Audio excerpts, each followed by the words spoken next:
हमने कल प्रोसेसेस देखी थी। प्रोसेसेस में दो टाइप की प्रोसेसेस होती हैं। चलो इन दोनों टाइप की प्रोसेस को अभी हम देखते हैं। एक प्रोसेस है, प्रोसेस में चार प्रोसेसेस हो गई। चार प्रोसेसेस के लिए first law of thermodynamics derive हो गया। कौन सी चार प्रोसेस देखी थी बताओ? Isothermal, isobaric, isochoric, adiabatic. ठीक है, वंस मोर, कौन सी? Isothermal, isobaric, isochoric, adiabatic. ऐसी कितनी टाइप की प्रोसेस है बच्चों? चार। ठीक है, हमारा कॉन्सेप्ट है आइसोथर्मल। इसका मतलब आपने बिल्कुल भी घर पे 5 बार लिखा नहीं। लिखा क्या? कितने लोगों ने निकाला लिखा? रेजोर है। ठीक है, बाकी लोग खड़े रहो। लातों की भूत बातों से नहीं मानते। चलो खड़े रहो, जिन्होंने लिख के नहीं लाया वो खड़े रहेंगे जल्दी पास। ठीक आहे, उद्या बोमलचा काही फायदा नाही झाला म्हणून जेएसएम मध्ये सीईटीची बॅच लावू. ठीक आहे, उभं राहा लवकर, ज्यांनी नाही लिहिलं लवकर. जो जल्दी, तू बस बेटा, ही सर्वात पहिली उभी राहिली. जो जल्दी खड़ा रहेगा उसको जल्दी बैठने को बोलूंगा. ठीक है,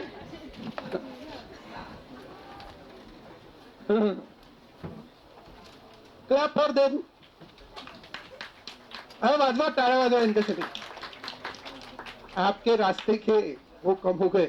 ठीक है, तो ठीक आहे, कसं उद्या आनंद लिहू पक्क. किती वेळा? हा, 5 वेळा. 5 वेळा तर कालच आणायचं होतं. 10 वेळा आणायचं उद्या लिहून. आणि उद्या काय लिहून तुम्ही लिहिलं ना, तुम्हाला 1 तास उभं ठेवीन जर कोणी खोटं बोललं तर. चोऱ्या करायच्या नाही. ठीक आहे, खरंच लिहिलं मागे. हो, निकालू, दिखाओ जल्दी. Very good. ठीक आहे, हा हा उभे. बुकवर लिहायचं, पेजवर लिहायचं होतं 5 वेळा. हाँ ये ऐसा हो जाओ जल्दी, कुछ नहीं होता. हाँ हाँ, इकडे करा लवकर, काढून तयार ठेवा. हा, ज्यांनी नाही आणलं ते उभे राहा. वा उभे हो, पेजवरच. हा, 5 वेळा. 5 वेळा हो द्या.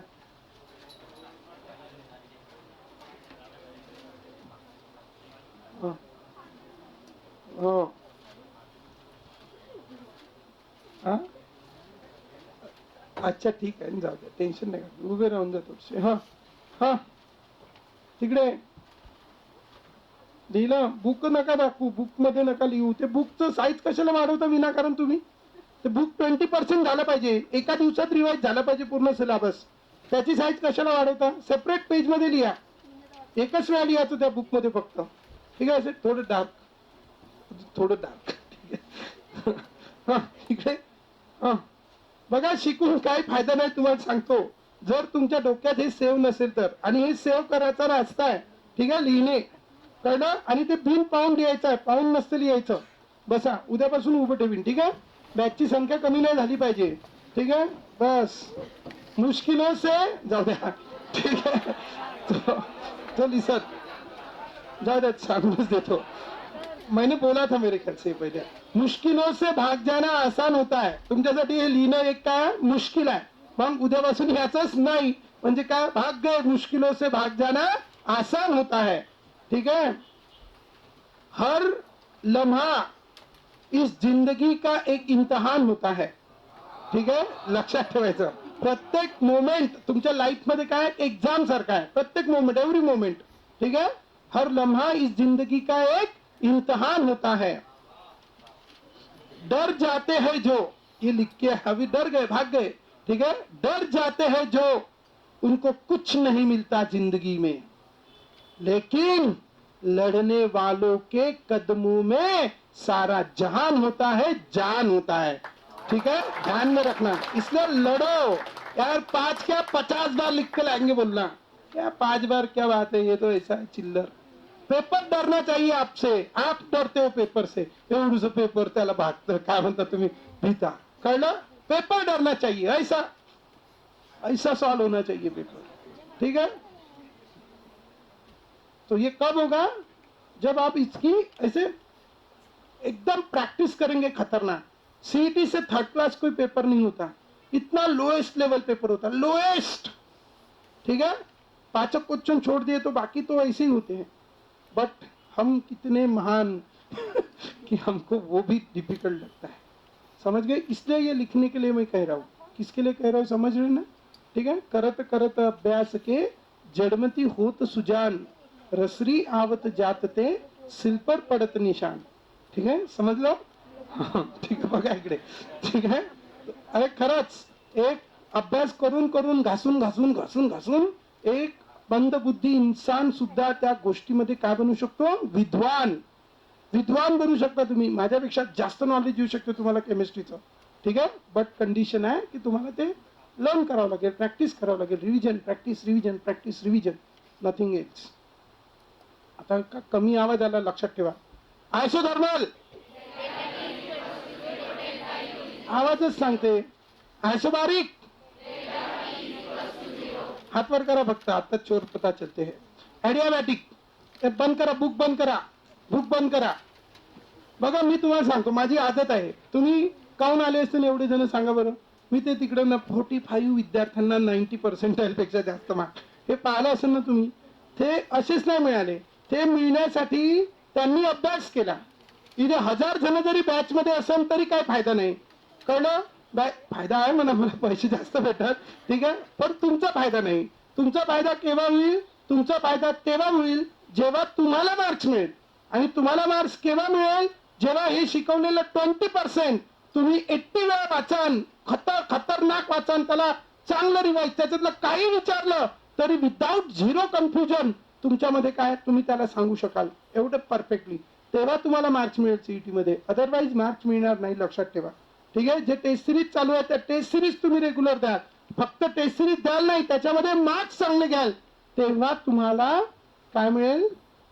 तेव्हा तुमचं सिलेक्शन होईल. अदरवाईज तुम्हाला चांगलं. आणि खूप चांगली गोष्ट आहे, तरसतात लोक नंतर. ठीक आहे, कालच दोघं जण भेटायला आले होते सीईटी वाले, 93% आहे त्याला. ठीक आहे, 93 दोघांना 93 आहे, बरोबर, पण कमी आहे. माझ्या मते 95 98 मिळायला पाहिजे होते त्या विद्यार्थ्यांना, कळलं? तर लक्षात ठेवा, 95 98 मिळालं, चांगलं गव्हर्नमेंट कॉलेजमध्ये सीएस मिळते. ठीक आहे, सीओईपी मध्ये सीएस मिळते 99 वर. ठीक आहे, खर्च कमी लागतो, 1.5 2 लाख रुपये फी भरायला लागते कॉलेजची, इंजिनिअरिंग कॉलेजची. ठीक आहे, मग तुम्हाला चांगलं गव्हर्नमेंटमध्ये कमी पैशात मिळते, हॉस्टेल मिळतं, तिथं हॉस्टेल सुद्धा पर्सेंटेजच्या बेसिसवर मिळतं. ठीक आहे, म्हणून यार तुम्ही, मी क्लास केल्याने तुमचा रिझल्ट नाही येणार म्हणून तुम्ही शिकवणं सोडून अगावचे धंदे करतो का? मग तुम्हीच बोलला माझ्या नावानं सिलेबस नाही झाला कम्प्लीट म्हणून.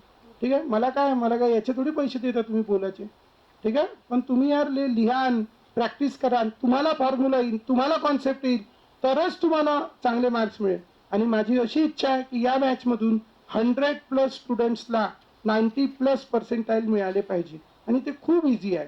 बस कंडिशन आहे त्यांच्यापैकी प्रत्येकाने जर मार्क्स म्हणजे चांगला अभ्यास केला, चांगले मार्क्स आणि रिझल्ट लागल्यावर कृपया मला पाठवायचा.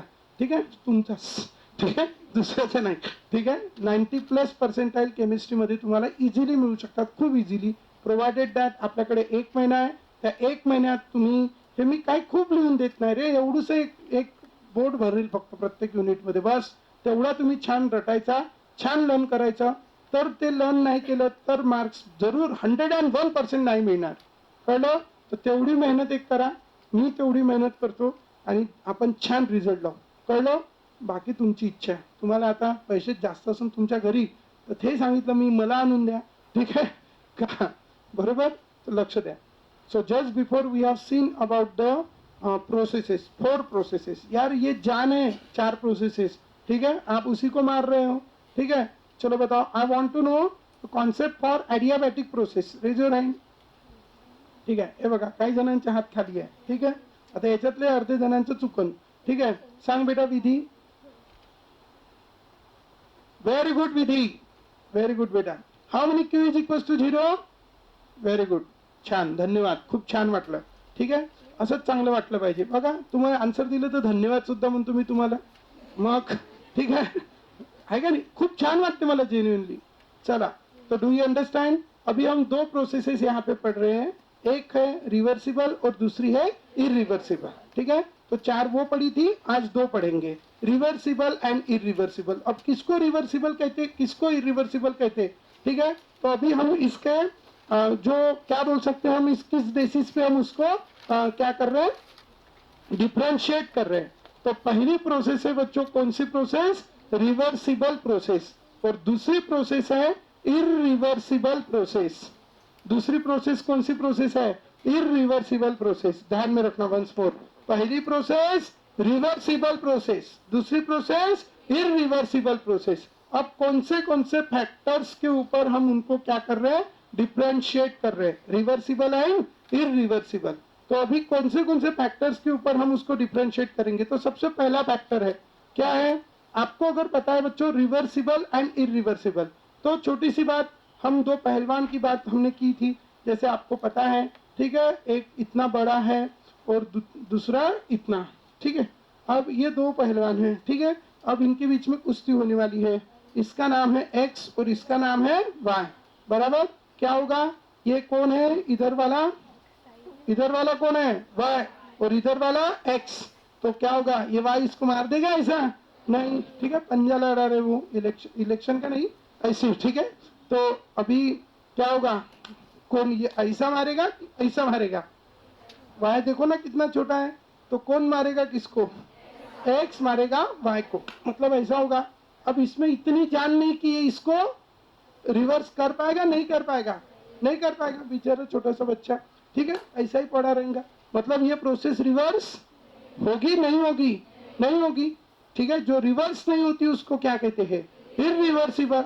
और जिस डायरेक्शन में मूवमेंट होती है उसको कहते हैं कौन सा फोर्स, ड्राइविंग फोर्स। और ये बोलता नहीं नहीं और मर जाता है, ठीक है। तो इट इज व्हाट, वो क्या कर रहा है उस फोर्स को, अपोज। तो इसको कौन सा फोर्स कहते हैं, opposing force. This is the driving force, this is the opposing force. अब कौन बहुत ज्यादा है, एक्स, मतलब कौन सा फोर्स, ड्राइविंग फोर्स, और अपोजिंग फोर्स कैसा है, बहुत कम। तो यहाँ पे क्या है, एक बहुत ज्यादा और दूसरा बहुत कम, ये 100 न्यूटन तो ये 1 न्यूटन, तो इनके बीच का डिफरेंस कैसा है, बहुत ज्यादा। और इसीलिए जब difference between the which force, driving force and opposing force is large value, कैसी वैल्यू रहेंगी बच्चों, लार्ज वैल्यू। किसके बीच का डिफरेंस, ड्राइविंग फोर्स और अपोजिंग फोर्स के बीच का डिफरेंस कैसा रहेगा, large value.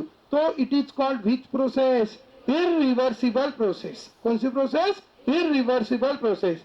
When the process is called irreversible, do you understand, कब कहेंगे irreversible, when the difference between driving force and opposing force is a large value, तो we से it is a irreversible process. फिर वो मतलब चला गया बेचारा।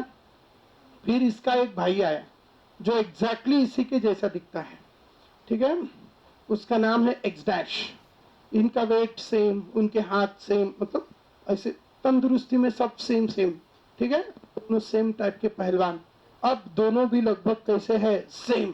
तो जब अब उनके बीच में युद्ध होगा, मतलब पंजा लड़ाया जाएगा, तो क्या होगा, ऐसा हो जाएगा, ऐसा हो जाएगा, क्योंकि दोनों का पावर लगभग कैसा है, सेम। ठीक है, अरे है ना, फिर ये जोर से ऐसा लगा,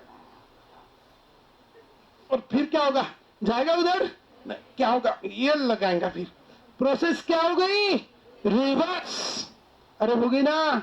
तो रिवर्स होने के लिए कंडीशन क्या है, ये दोनों लगभग कैसे चाहिए, सेम, दोनों लगभग सेम है, मतलब इनके बीच का डिफरेंस कैसा है, बहुत कम, इतना कम कि हम गिन भी नहीं सकते कितना कम। ऐसे कम को कहते हैं इनफाइनाइटसिमली स्मॉल, ठीक है। तो जब किसके बीच का डिफरेंस, ड्राइविंग फोर्स और अपोजिंग फोर्स, इनके बीच का डिफरेंस कैसा रहेगा बच्चों, इनफाइनाइटसिमली स्मॉल, तो वो जो प्रोसेस रहेगी उस प्रोसेस का नाम रहेगा रिवर्सिबल प्रोसेस। कौन सी प्रोसेस बच्चों, reversible process. Are you understanding. और इसीलिए पहला फैक्टर हम यहां पे लिख रहे हैं, difference between driving and opposing force, difference between driving and opposing force. जब difference between driving and opposing force कैसा रहेगा, यहाँ पे रिवर्सिबल में difference between driving and opposing force infinitesimally small, ठीक है, इनफाइनाइटसिमली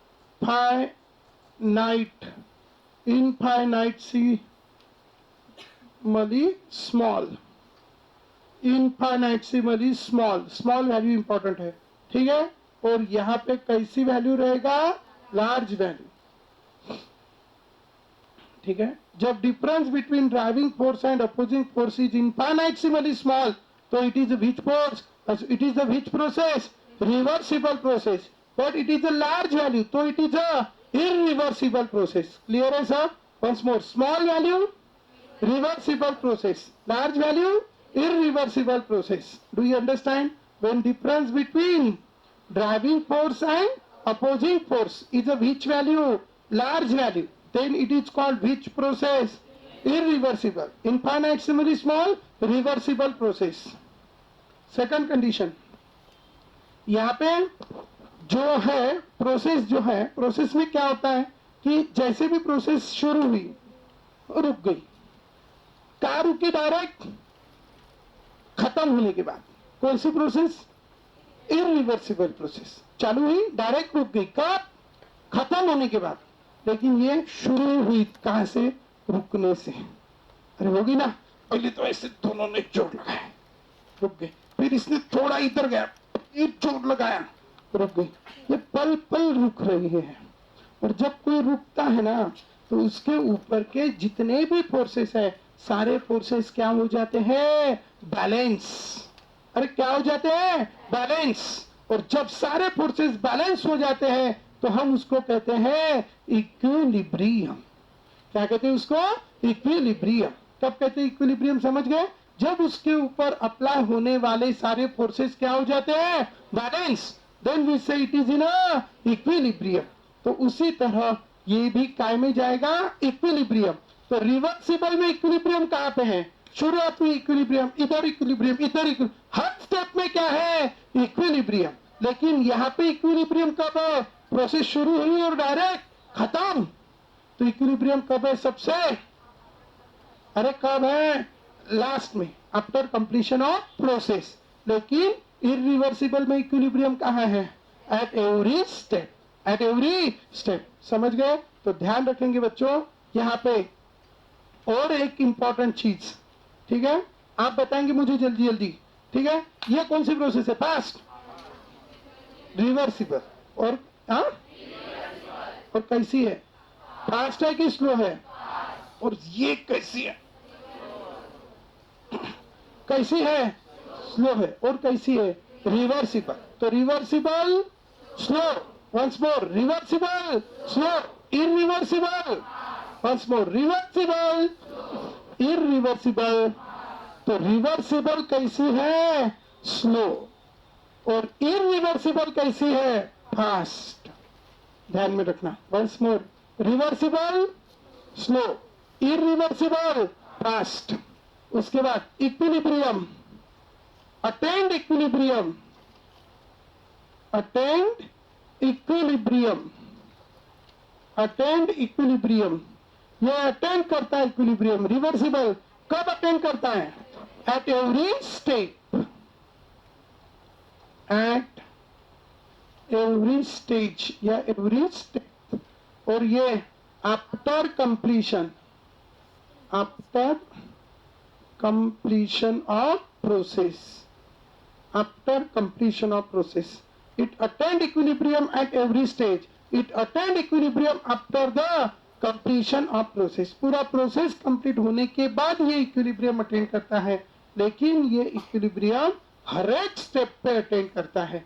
ये equilibrium after the completion of process करता है, और ये equilibrium at every step attend करता है। क्लियर है? उसके बाद हम यहाँ पे नेक्स्ट देखेंगे, attend equilibrium at every step after completion of processes. ये स्लो है, वो फास्ट है, इसकी स्पीड ज्यादा। हाँ, तो समझ गए। अब नेक्स्ट एग्जांपल, वर्क। ये एक इंपॉर्टेंट चीज आपको ध्यान में रखनी है, वर्क, ठीक है। वर्क क्या है, work, what is the work, force into displacement. लेकिन किसी भी चीज के ऊपर जो फोर्स लगता है, तो फोर्स देखो ये है। अब ये पेन को उठाना, ये कोई वर्क है क्या, अरे, है कि नहीं है बराबर। अब ये पेन को उठाना एक वर्क है, अरे है ना।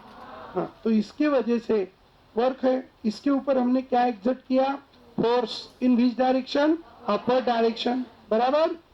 और फिर उसका क्या हो रहा है, डिस्प्लेसमेंट। तो this force into displacement gives you work done. समझ गए। अब देखो वर्क डन, मैं हर बार इस पेन को उठा के यहाँ तक लाऊंगा और समझो ये डिस्टेंस है 1 मीटर, कंसीडर करो। यहाँ से यहाँ पे हमने उठा के लाया, तो वर्क डन कितना हुआ, work done is given by, जल्दी, फोर्स इनटू डिस्प्लेसमेंट। तो सब केस में हम डिस्प्लेसमेंट कैसा रखेंगे, सेम। अरे कैसा रखेंगे रे, सेम। समझ गए।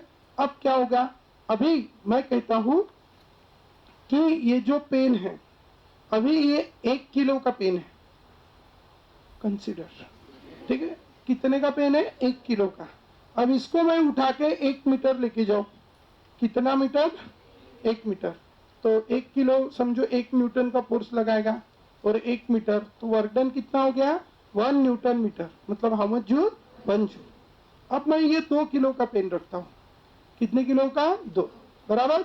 अब उसको ऐसे हाथ से उठाया, फिर से 1 मीटर लेके गया। अब वर्क डन कितना होगा बच्चों, चांगले बोलो बच्चों, 2 जूल।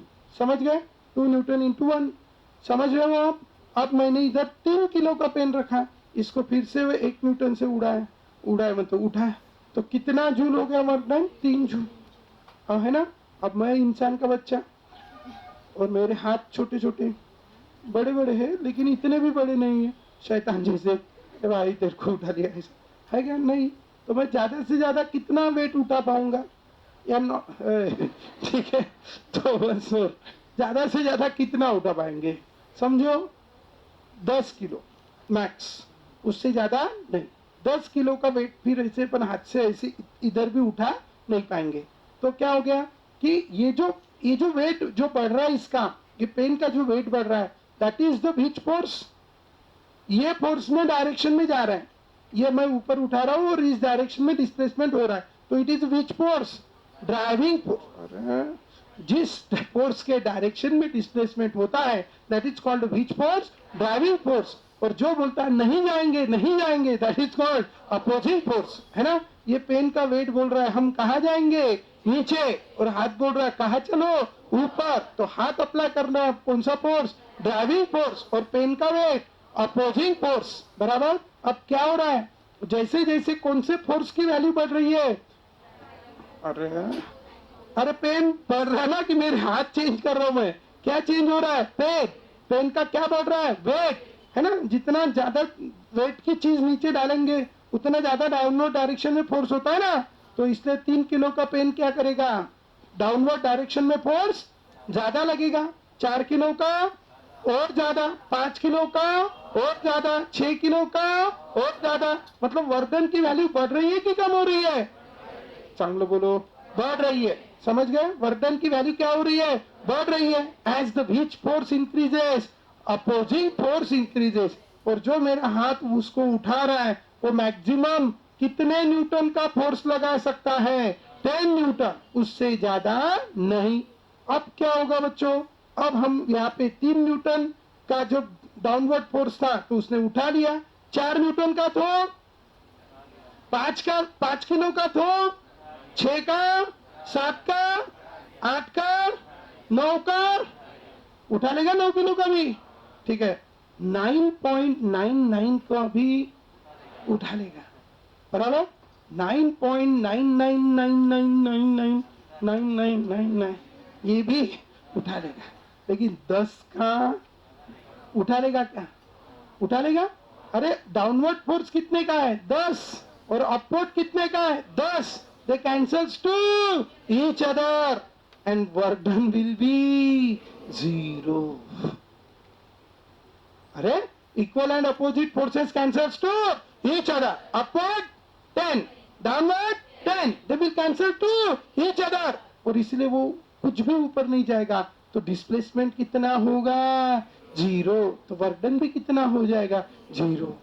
मतलब क्या हो रहा है, पहले जब हम अपोजिंग फोर्स बढ़ा रहे, वर्क डन की वैल्यू बढ़ रही है, बढ़ रही है, बढ़ रही है, बढ़ रही है। फाइनली बढ़ के कितनी बढ़ गई, 9.99999 इतनी बढ़ गई, बराबर। लेकिन जब जैसे ही फोर्स कितना हो गया बच्चों, 10, बराबर, उसकी वैल्यू क्या हो गई वर्क डन की, 0।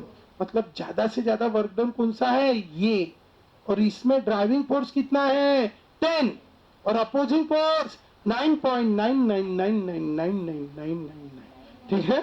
तो इनके बीच का डिफरेंस कितना है, 10 और 9.99999 के बीच का डिफरेंस कितना है, 0.0000000001। इतना कम, कितना, इतना कि हम गिन भी नहीं सकते, कितना कम। इस कंडीशन में जो वर्क डन मिलेगा वो वर्क डन कैसा है, सबसे, अरे ज्यादा की कम है रे। अरे पहिले 1 होता, मग 2 होता, मग 3, मग 8, मग 9, आणि जेव्हा जो वेट होतं ते किती होतं, 9 पॉइंट। हे काय लहान आहे याच्यापेक्षा, कोणते, तुम्ही 10वी पास आहे ना, अरे यार हे याच्यापेक्षा कमी आहे का रे, हे कमी आहे याच्यापेक्षा, जीरो थोड़ी है याच्या समोर, ये ज्यादा ही है ना, ये सबसे ज्यादा है, इससे ज्यादा नहीं हो सकता, क्योंकि जैसे भी 10 होगा क्या होगा, 0। Are you getting my point. So this is the which work, maximum work, इससे मैक्सिमम पॉसिबल नहीं है। और ये कब मिलता है, जब it is the which force, driving force, नहीं, अपोजिंग फोर्स और हमारा ड्राइविंग फोर्स, इनके बीच का डिफरेंस जब कैसा रहेगा, बहुत कम, 0.00000001, अरे रहेगा ना, तो that work done is which work done, maximum work done. और ऐसी प्रोसेस, कैसी, ऐसी जिसमें difference between driving force and opposing force is infinitesimally small, that process is called reversible process. कौन सी process, reversible process. So what is the reversible process, do you understand? और reversible process में मिलने वाला work कौन सा work रहेगा, maximum work. कौन सा वर्क रहेगा, maximum work. So what do you mean by this maximum work, do you understand. तो व्हाट इज मैक्सिमम वर्क, तो कौन सी प्रोसेस में मिलेगा मैक्सिमम वर्क, रिवर्सिबल प्रोसेस। और इसीलिए जो पहली प्रोसेस है रिवर्सिबल, तो इसमें मिलने वाला वर्क कौन सा वर्क रहेगा, W max. What is W max? Maximum work. So maximum work is obtained in a reversible process. और इसमें no maximum work is obtained. No maximum work is obtained. ठीक है। जनरली जो आपने कभी बारिश को गिरते हुए देखा है, बेटा राहते तुम, ठीक है। तो बारिश, तो आता भेट झाला, मी दाखवून देईन तुला, ठीक है। तो लिसन, तो बारिश देखी होंगी आपने, तो पानी कहाँ आता है, नीचे, लेकिन बाजू से ऊपर जाता है क्या, नहीं। तो it is which process, irreversible process. Are you understanding. पेड़ को बड़े होते हुए देखा है, खुद होके छोटे, मतलब वो क्या बोलते हैं, कुछ भी पेड़ बड़ा हो गया, खुद होके छोटा होता है क्या, नहीं, बड़ा हो गया, रिवर्स नहीं होगा। Are you understanding. तो ये क्या है, this all the process are which process, irreversible process. कौन बड़ा करता है पेड़ को, कौन पानी डालता है, अपन जाते क्या पानी देंगे, आज वर्धेवर पाऊस मारायचा है, हम जाते क्या, तो कौन करता है ये सारी चीजें, nature. And so we can say all the natural processes are irreversible process, ठीक है। इररिवर्सिबल प्रोसेस कैसी होती है, नेचुरल, ठीक है। और इट इज नॉट नेचुरल, ये नेचुरल नहीं होती, ठीक है, नेचुरल नहीं होती। तो these are natural process, these are not natural processes, ठीक है। सो ये मतलब रिवर्सिबल प्रैक्टिकली जनरली पाई जाती नहीं है, ठीक है। So these are the what example, इसका एक एग्जाम्पल अभी हम ले लेंगे और विषय को खत्म करेंगे। रिवर्सिबल प्रोसेसेस में हम बोलेंगे isothermal reversible expansion of gas, ठीक है। लिख लो आइसोथर्मल मतलब isothermal constant temperature, isothermal reversible expansion of gas. और इरिवर्सिबल का है what expansion of gas, expansion of gas under atmospheric pressure, expansion of gas under which pressure, atmospheric pressure. तो और natural processes, कोई भी नेचुरल प्रोसेसेस लिख दो यार, ठीक है, और नेचुरल प्रोसेसेस, नेचुरल प्रोसेसेस कोई भी लिख दो। These are the different points we have, the point of differences in between the reversible and irreversible process। और अभी अभी हमने प्रूव किया है कि रिवर्सिबल प्रोसेस में मिलने वाला जो वर्क डन होता है वो कौन सा वर्क डन होता है, मैक्सिमम वर्क डन। कौन सा work done, maximum work done. Clear है सब लोग? तो ध्यान रखेंगे। Once more, the work done obtained in the reversible process is a which work done, maximum work done. ठीक है, once more, work done obtained in the reversible process is a which work done, maximum work done. तो reversible process में पाई जाने वाला work done कौन सा work done है बच्चों, maximum work done. Now we have the W max, W max times for which work done, maximum work done. ठीक है, अभी एक्सप्रेशन नहीं डिराइव करते, उतना एनर्जी अपन काके लगा देते हैं फॉर्मूला लर्न करने को। ठीक है, तो once more, maximum work done. अब मैक्सिमम वर्क डन कैसा मिलता है, उसके लिए हमने क्या लिया बच्चों, कंटेनर। अब उस कंटेनर के अंदर हमने क्या ली, n moles of which gas, ideal gas. तो what is n, number of moles of gas. n क्या है, number of moles of gas. और उसके ऊपर एक क्या एग्जर्ट है, प्रेशर।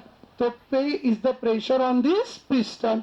अब हमने क्या किया, ये प्रेशर को थोड़ा सा कम किया। अब प्रेशर को कितने से कम किया, dp। What is dp, small change in pressure. अब ऊपर का प्रेशर थोड़ा सा कम हो गया, तो प्रेशर कौन से डायरेक्शन में जाएगा, very good.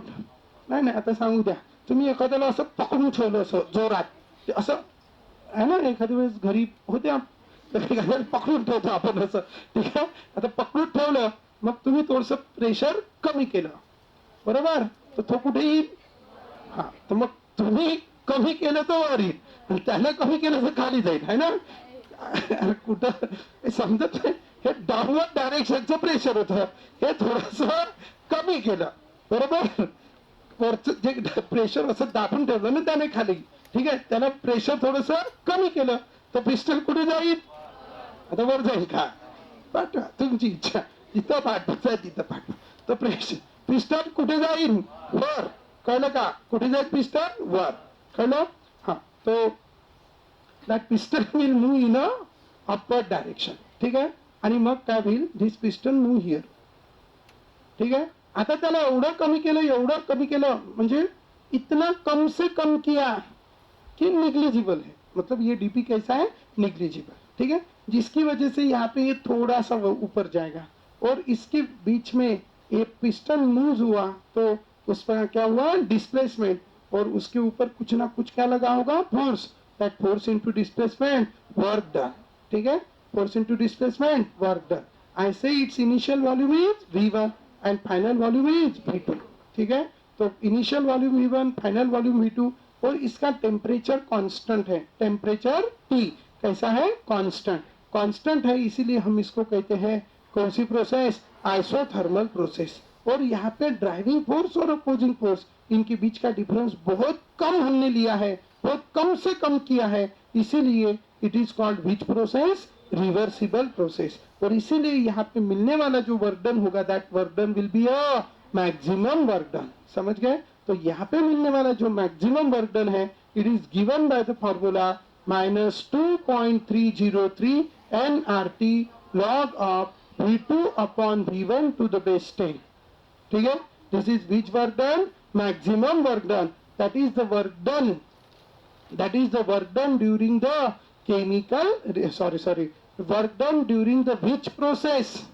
Reversible process, isothermal reversible process, ठीक है। चलो सब बताएंगे वंस मोर, क्या फॉर्मूला डब्ल्यू मैक्स का पास, -2.303 nRT log of V2 upon V1 to the base 10, ठीक है। वंस मोर, क्या फॉर्मूला डब्ल्यू मैक्स का, W max is equal to pass -2.303 nRT log of V2 upon V1 to the base 10. This is the formula for which work done, maximum work done. Once more, क्या formula है maximum work done का, समझ गए?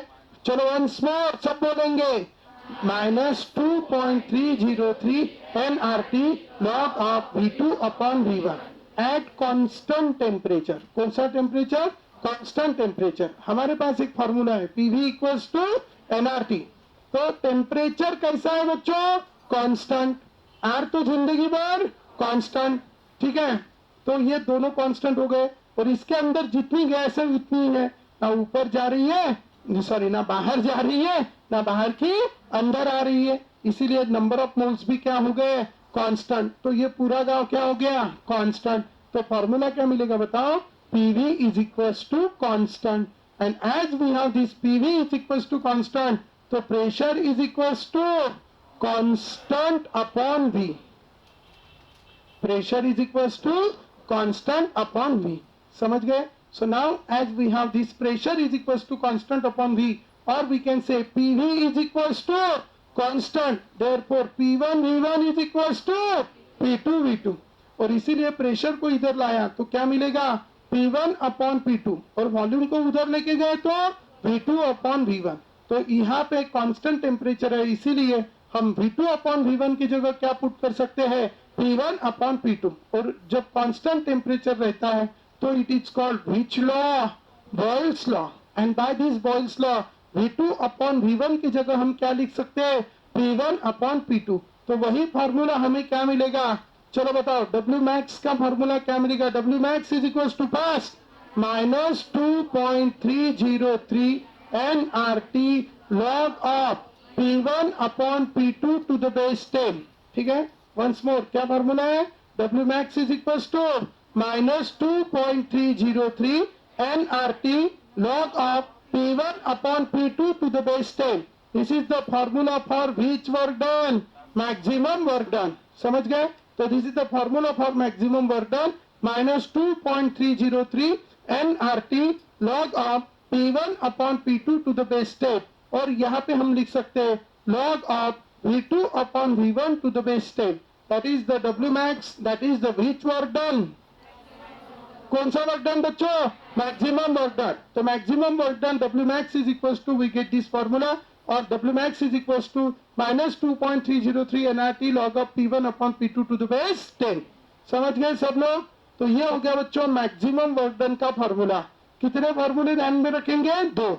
अब आपको exam में पूछते हैं, तो अभी हमने केमिकल काइनेटिक्स में देखा फॉर्मूला ही पूछ लेते हैं सिर्फ, लेकिन इतना भी ज्यादा नहीं पूछते, माइनस का प्लस करके पूछते। ठीक है, तो ध्यान में रखना। माइनस, हमारे पास एक कॉन्सेप्ट है या minus log of A upon B. तो माइनस अगर हटाना है तो क्या करेंगे? Log of B upon A. ठीक है, ध्यान में रखेंगे। Once more, minus log of A upon B is equal to log of B upon A. Once more, minus log of A upon B is equal to log of B upon A. ठीक है, तो उसी तरह ये minus अगर मैं हटाते कहूं तो क्या बनेगा फॉर्मूला W मैक्स का? बताइए।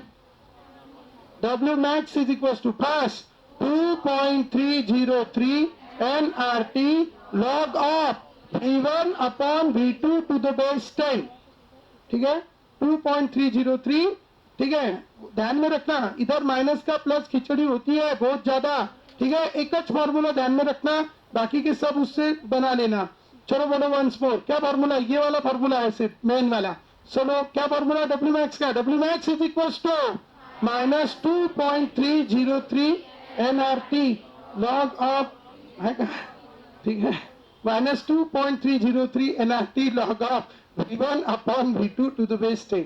ठीक है, यहाँ पे -2.303 nRT log of P1 upon P2 to the base 10। और यहाँ पे और एक फॉर्मूला बनेगा, यहाँ पे भी माइनस निकाल दिया तो माइनस का plus 2.303 nRT log of P2 upon P1 to the base 10। ठीक है, this is the formula for W max. Remaining we discuss tomorrow. आएगा ट्यूशन? छुट्टी नहीं?